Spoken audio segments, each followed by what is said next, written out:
15 et puis quelques semaines, je m'amuse avec ce laser CO2 de bureau de 30 watts et dans cette vidéo, je vais partager ce que j'ai appris, donner un aperçu de ce qu'il peut faire et répondre à la question que chaque fabricant d'impression 315 se pose. Devriez-vous en obtenir un aussi? Plein de gens.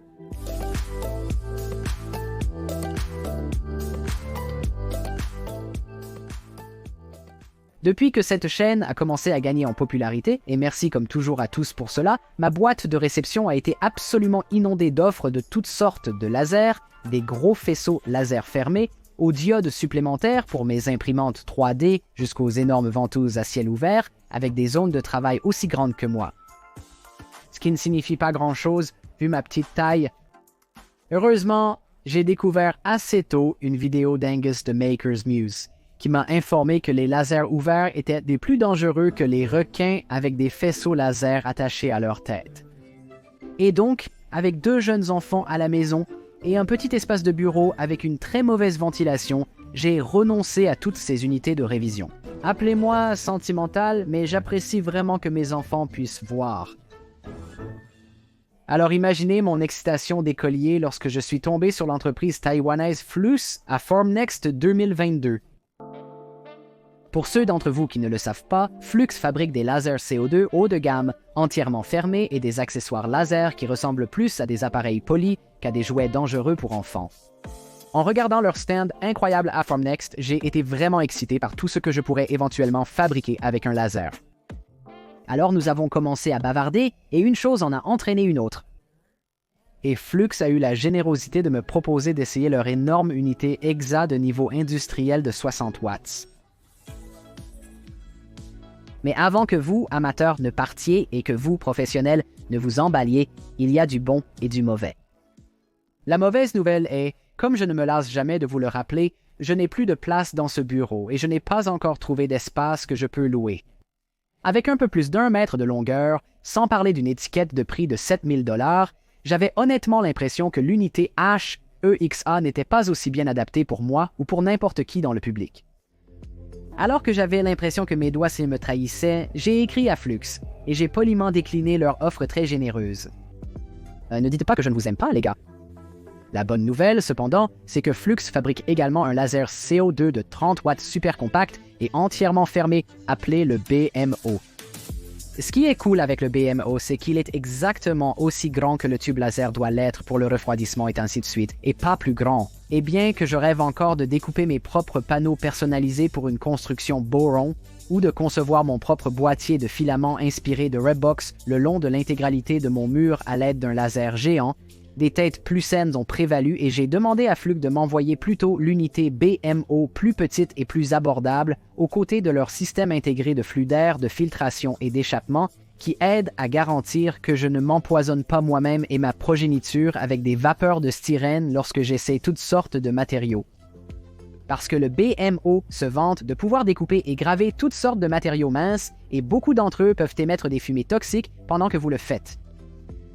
Bien que je ressente encore fortement ce que je découpe et que cette chose soit très bruyante en fonctionnement, je ne l'utiliserai probablement pas dans un si petit espace de toute façon une fois que j'aurai trouvé un endroit à louer. Maintenant, je veux m'arrêter à ce stade et préciser que ce n'est pas une critique.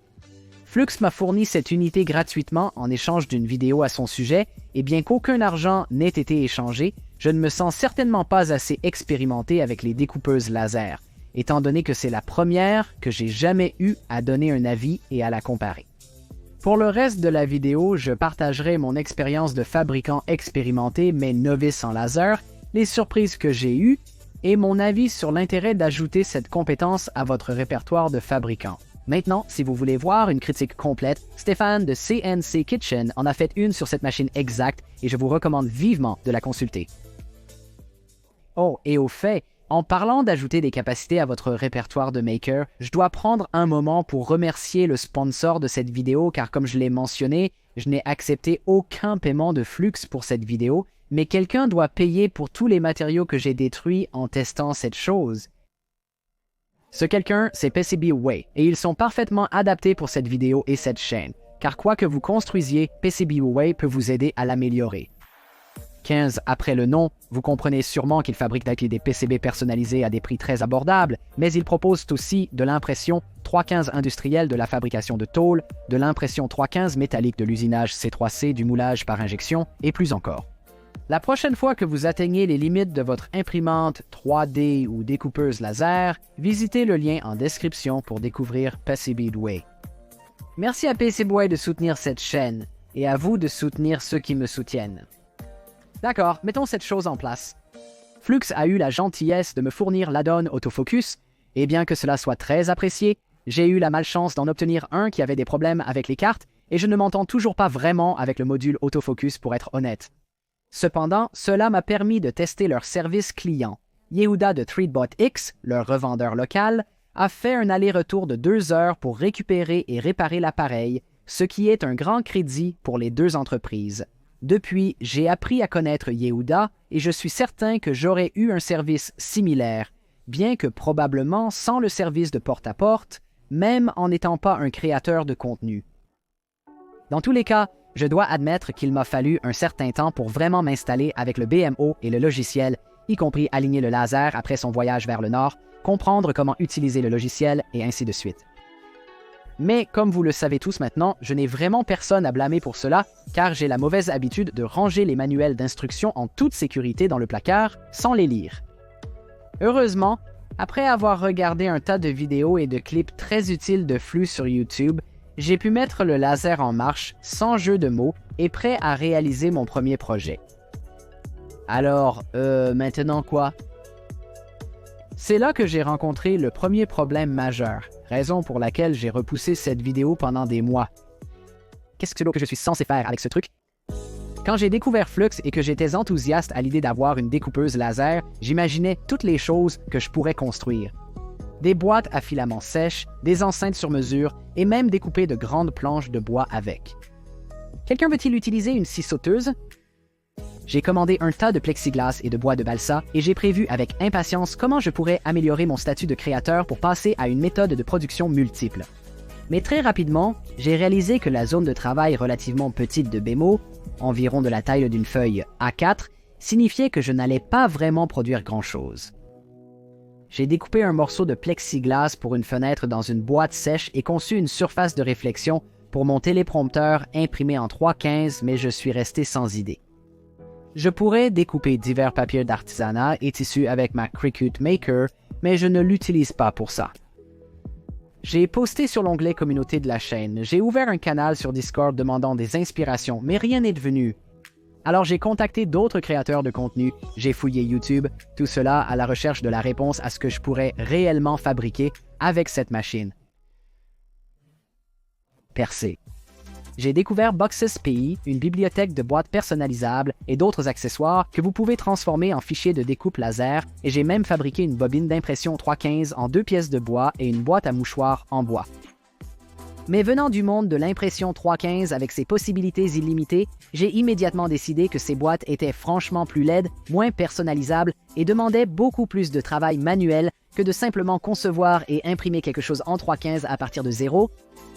Oui, j'ai fabriqué la bobine de filament et j'ai fait la boîte pour les mouchoirs, mais mon cœur n'y était tout simplement pas. Travailler avec du bois, surtout de cette épaisseur, paraissait très contraignant. Pour être honnête, c'est à ce moment-là que j'ai failli abandonner. Je me suis demandé, les découpeuses laser de bureau ne sont-elles qu'un gadget? Un outil de nouveauté qui a très peu d'applications réelles et pratiques. Suis-je simplement devenu si gâté par les possibilités d'une imprimante 3D que travailler avec des matériaux minces et bidimensionnels n'a rien à m'offrir? Et c'est là que ça m'a frappé. Une véritable percée. Ce n'est pas juste un découpeur laser. C'est aussi un graveur laser. En approfondissant le contenu de certains créateurs spécialisés dans la fabrication au laser, j'ai réalisé quelque chose d'énorme. Fabrique-moi vraiment rien. Ils personnalisent le décor des choses existantes. Et c'est alors que j'ai réalisé que je regardais cette machine de la mauvaise manière. J'appliquais une perspective de fabrication additive à cela et essayais de créer quelque chose à partir de rien, au lieu de comprendre les véritables forces de cette machine. La capacité d'abuser et de détruire sans réfléchir les matériaux et produits existants. Dès cet instant, tout a basculé. Je ne cherchais plus des moyens d'utiliser cette découpeuse laser pour fabriquer quelque chose par pur plaisir. Je n'avais plus un outil en quête d'un but. D'un coup, j'ai changé ma manière de penser. Alors, j'ai cherché des matériaux et produits prêts à l'emploi que je pourrais ajuster et personnaliser. Et j'ai personnalisé.